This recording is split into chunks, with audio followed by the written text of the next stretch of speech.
पुणे जिल्ह्यातील नसरापूर तालुका भोर येथे घडलेल्या अल्पवयीन मुलीवरील लैंगिक अत्याचार आणि खून प्रकरणात आज विशेष न्यायालयात महत्त्वाची सुनावणी पार पडली। या प्रकरणातील आरोपी भीमराव प्रभाकर कांबळे याच्या विरोधात येत्या 28 मे रोजी दोषारोप निश्चित केले जाणार आहेत।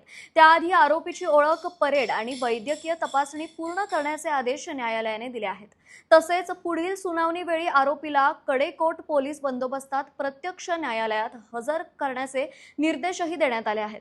या सुनावणीवेळी विशेष सरकारी वकील ॲडव्होकेट अजय मिसर, तक्रारदार पक्षाचे वकील पुणे ग्रामीणचे पोलीस अधीक्षक संदीप सिंह गिल आणि तपास अधिकारी न्यायालयात उपस्थित होते।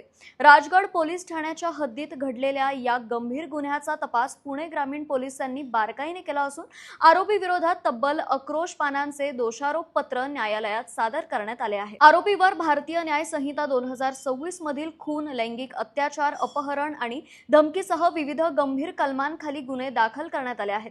तसेच पॉक्सो कायद्यातील कलमांखाली ही कारवाई करण्यात आली आहे। दरम्यान आरोपी मानसिकदृष्ट्या सक्षम आहे का याची तपासणी करण्यासाठी वैद्यकीय चाचणी घेण्याची मागणी तपास अधिकाऱ्यांनी केली होती। न्यायालयाने ती मंजूर करत सर्व प्रक्रिया 28 मे पूर्वी पूर्ण करण्याचे आदेश दिले आहेत।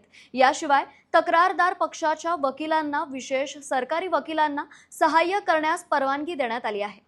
तर आरोपीला कायदेशीर मदत मिळावी यासाठी जिल्हा विधी सेवा प्राधिकरणाला अनुभवी संरक्षण वकील नियुक्त करण्याचे निर्देश न्यायालयाने दिले आहेत।